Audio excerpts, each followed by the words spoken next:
আপনার সফলতার গল্পটা বলেন। আপনার লাইফের প্রথম থেকে কোথা থেকে কিভাবে আসলেন, কোথা এই পর্যন্ত ফাইবারে কত টাকা ইনকাম করেছেন, সব বিষয়গুলো আমাদের একটু বলেন, আমরা একটু শুনি আপনার সফলতার গল্প। অবশ্যই। আমি হচ্ছে আপনার এখানে যখন ভর্তি হয় আমার অ্যাকাউন্টটা করা ছিল। আমার আমি এখানে তো ভর্তি হওয়ার আগে কোথাও কাজ শিখছেন কিনা সেটাও বলেন, কত টাকা ইনকাম করেছেন সে তো সেটাও বলেন। অনেক দুঃখের কথা স্যার। এখন ওইসব নাম নেওয়া না না না, বলতে হবে, এটা আমরা শুনতে অনেক চাই। বিপজ্জনক।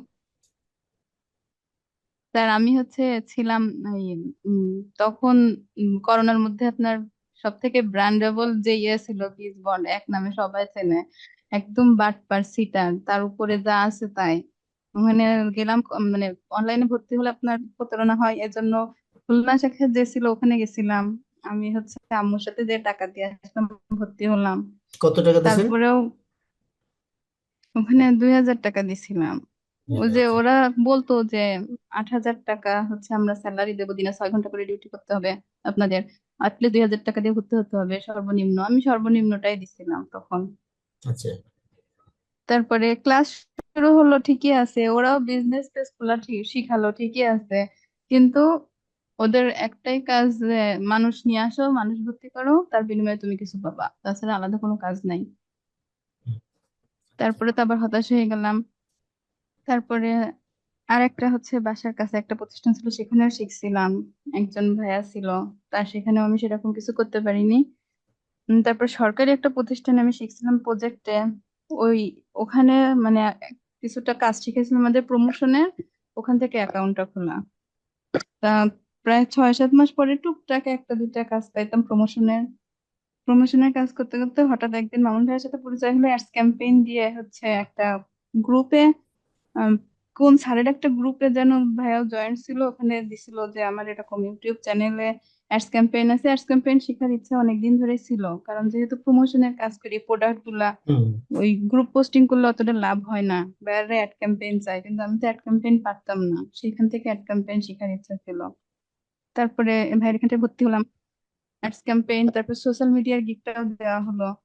ভাইয়া আমি একটা ভিডিও বানিয়েছিলাম, ওটা ভালো হয়েছিল না, আবার এডিট করে দিল। এমনকি প্রোফাইলের ছবিটাও হচ্ছে, মানে প্রোফাইলে না, গিগের ব্যানারটাও ভাই রেডি করে দিছিল তখন। আমার আমি ফটোশপ ক্যানভা দিয়ে বানাইছিলাম একটা। ক্যানভাটা হচ্ছে মানে ওখানে অ্যাড করলে ফাটে গেছিল, মানে ছবিটা একে ফেটে গেছে কেমন। তারপরে বললো যে আমি তাহলে আপনার একটা বানাই দিচ্ছি, ব্যানার বানাই দিচ্ছি। তারপরে সেই ব্যানার বানাই দিল, সেটা দিয়ে আপলোড করে সব গিগ টিক দেওয়া দেখাই দিল। তারপরে আস্তে আস্তে ওখানে কাজ পাইলাম। অ্যাডস এর কাজের থেকে আমি সোশ্যাল মিডিয়ার কাজই বেশি করছি। সোশ্যাল মিডিয়ার গিগটাই মোটামুটি র্যাঙ্কে থাকে, ওইটাই বেশি করা হয়। মানে এ পর্যন্ত কত টাকা ইনকাম করেছেন? 7000+। 7,000+ ডলার, মানে জি, প্রায় 8 লাখ টাকা। এরকমই। আলহামদুলিল্লাহ। বলেন আলহামদুলিল্লাহ বলেন।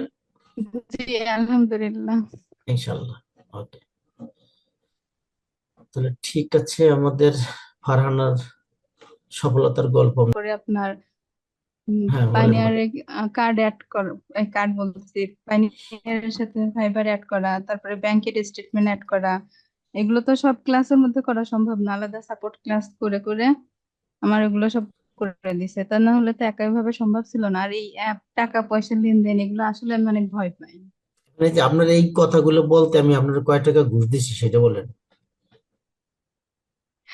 ঘুষ কেন দেবেন ভাইয়া? হ্যাঁ? আবার অনেকে না, ধারণা করে আসলে এইগুলো হলো বানানো। কথা এগুলো ওইটা না।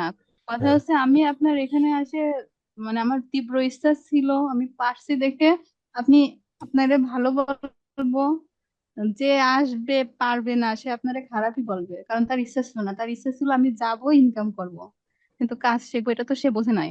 এখানে আমরা বেজাই একসাথে, মানে টাকা দিয়েই তো আমরা ভর্তি হয়েছিলাম তখন। আমরা 40 জন ছিলাম, কিন্তু লাস্ট পর্যন্ত 3 মাস যাইতে যাইতে ছিলাম তো 12-14 জন। হ্যাঁ। বাকিগুলা যদি না আসে, তাহলে তো দোষটা আমার না, আপনারও না, দোষটা তাদের। আর তারা যদি জায়গায় জায়গায় বদনাম করে বেড়ায় যে মামুন ভাই ভালো না, শিখায় না, এটা তো উম, মানে সেটা তার ব্যর্থতা, আমার না। ও যারা ওরকম বদনাম করে তারা সব জায়গায় যেই বদনাম করবে। আর সেটার ব্যাপার না, আমার কোনো স্টুডেন্ট কোনো দিন বলে নাই যে শিখায় না, কারণ কি আমার একটা স্টুডেন্ট কমসে কম 2 বার 3 বার শিখে। একবার না, একবার তো শেষ হয়ে যায়, দ্বিতীয়বারও শিখে।